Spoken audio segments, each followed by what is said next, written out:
सवाल पूछा गया है, can I hold lower circuit share. मैं फिर से बोल रहा हूँ, ये डिपेंड करता है कि अगर आपको लोअर सर्किट स्टॉक्स होल्ड करना है या फिर मान लो आपको होल्ड नहीं करना है, वो डिपेंड करता है स्टॉक्स कैसा है आपके ऊपर। यहाँ पे चीज़ें जो है मैं गाइड कर दूं। देखो, दो टाइप के स्टॉक्स हैं।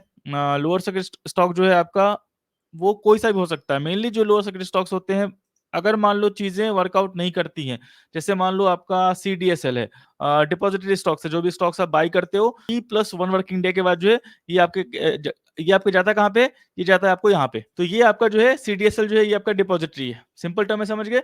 अब मान लो एग्जांपल बोलता हूँ, गवर्नमेंट ने F&O पे जो है सेबी जो है एक्शन लेने वाली है। जैसे मान लो सेबी जो है वो F&O पे एक्शन लेने वाली है।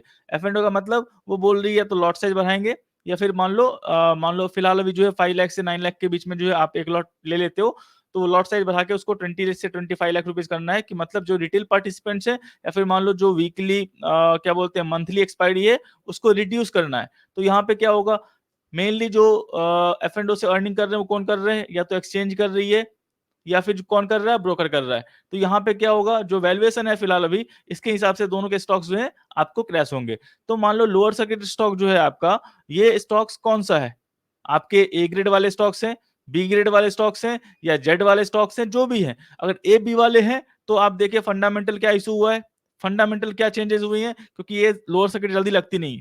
फंडामेंटल क्या इशू हुआ है, और फंडामेंटल इशू है और वैल्यूएशन आपको दिख रहा है, तो आप जो है बाई कर सकते हैं या होल्ड कर सकते हैं, वो डिपेंड करता है। आप जो स्टॉक्स लेते हैं उस पर आपका पॉइंट ऑफ व्यू होना चाहिए कि क्या पॉइंट ऑफ व्यू है आपका।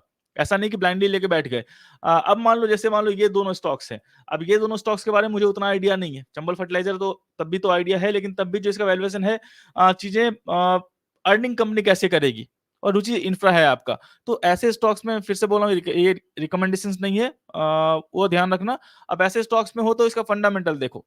मेनली मैं ये सब स्टॉक्स रिकमेंड नहीं करता हूँ, क्योंकि चीजें इसमें जो है अपसाइड डाउनसाइड के चांसेस ज्यादा रहते हैं, तो फिर वो इन्वेस्टर को पैनिक होते हैं। तो ये रिकमेंड मैं नहीं करता हूँ। मेनली मैक्सिमम ऐसे स्टॉक्स नहीं करता हूँ। ए और बी वाले कैटेगरी वाले स्टॉक्स जो है मेनली मैं रिकमेंड करता हूँ। अभी तक किया है, 2-2.5 साल में रिकमेंड किया मैंने। मेनली ए और बी वाले स्टॉक्स किए, मतलब टॉप 1 से लेके एमफी का लिस्ट देखोगे, अगर आप एमफी का जो है मार्केट कैपिटलाइजेशन का लिस्ट है, उसमें मैंने जो है 1 से लेके 251 तक के स्टॉक्स ही अभी तक रिकमेंड किए और रिटर्न अच्छा मिला है। तो ज्यादा रिस्क नहीं लिया, क्योंकि मेरा पैसा होता नहीं है, क्लाइंट पे करता है, उसको पोर्टफोलियो पे डिलीवर करना होता है, जो भी चीजें होती है, तो फिर वैसा रहता है। अब ऐसे स्टॉक्स लिए हो तो फंडामेंटल इसका देख लो कैसा है। और फंडामेंटल बुरा है, लोअर सर्किट लग रही है, तो फिर जो है निकलना, अच्छा निकलना तो नहीं सकते, लेकिन जब भी आपको निकलने का मौका मिले तो आप जो है निकल जाना, वो आपके लिए बेटर ऑप्शन रहेगा। मैं आपको वही रिकमेंड करूंगा।